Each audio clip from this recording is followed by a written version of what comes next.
আজকে চলে এলাম আপনাদের সামনে একটা দারুণ টেস্টি স্যালাডের রেসিপি নিয়ে।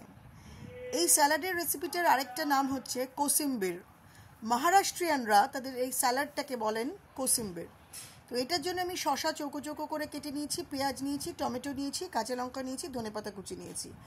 এটা ছাড়াও আপনারা চাইলে অন্য সবজিও নিতে পারেন। নিয়েছি আমি বেশ কিছুটা চিনেবাদাম আর নিয়েছি গাজর, সেটাকে জলে আমি একটু ভাপিয়ে নিলাম। আপনারা এর মধ্যে চাইলে ব্রোকলি বা ফুলকপি, বিনসও দিতে পারেন। এরপরে আমি এই চিনেবাদামটাকে হালকা করে একটু ড্রাই রোস্ট করে নিলাম, মানে একটু হালকা করে একটু শুকনো খোলায় ভেজে নিলাম। চিনেবাদামটা আমি চোকলা ছাড়িয়েই এনেছিলাম। আর দিলাম সামান্য একটু জিরে আর ধনে, এটাও আমি একটু শুকনো তাওয়ায় হালকা করে একটু ড্রাই রোস্ট করে নিলাম। ওই চিনেবাদামটা আগে ফার্স্টে করলাম, তারপরে আমি ধনে জিরেটাও একটু হালকা করে ড্রাই রোস্ট করে নিলাম। তারপরে আমি শিল নোড়াতে এই চিনেবাদামের সাথে এই জিরে আর ধনেটাকে হালকা করে একটু বেটে নিলাম।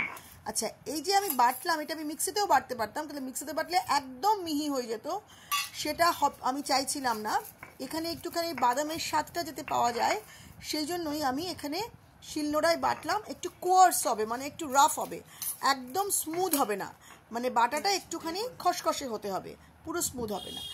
এবার দেখুন এই সবজিগুলো আপনাদেরকে আরেকবার দেখিয়ে নিলাম। আবারও বলছি, চাইলে আপনারা এতে অন্য সবজিও অ্যাড করতে পারেন।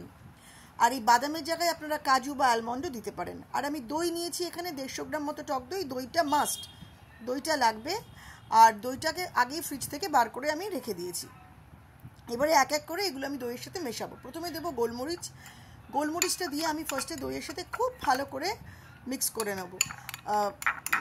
যে দইটা আমি নামিয়ে রেখেছি তার সাথে আমি গোলমরিচটা দিলাম। গোলমরিচ দিয়ে খুব ভালো করে আমি মিক্স করে নিলাম দইটার সাথে।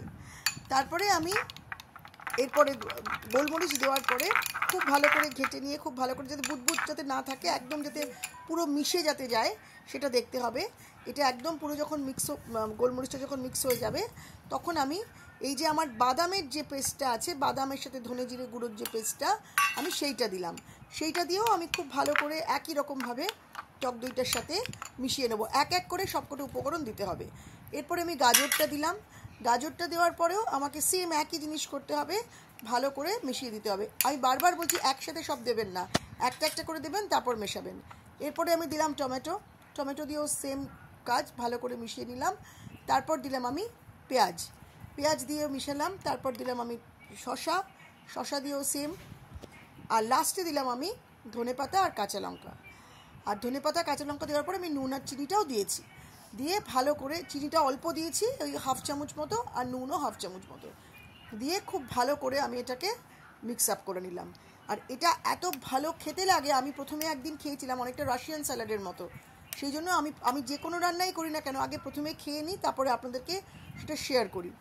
এবারে যদি দেখেন খুব মানে এরকম টাইট লাগছে, আমি এরমই খেয়েছি, আমি যেরকম খেয়েছিলাম সেরমই বানিয়েছি। আপনারা চাইলে এতে একটু হালকা দুধ দিতে পারেন, জলের বদলে দুধ দিতে পারেন।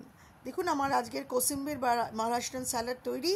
কীরকম লাগছে বলবেন। এটা আপনারা ফ্রাইড রাইস, ভাত, ডাল, তরকারি, রুটি, পরোটা যে কোনো কিছুর সাথে খেতে পারেন, বা যে কোনো ফ্রাইড আইটেমের সাথেও খেতে পারেন।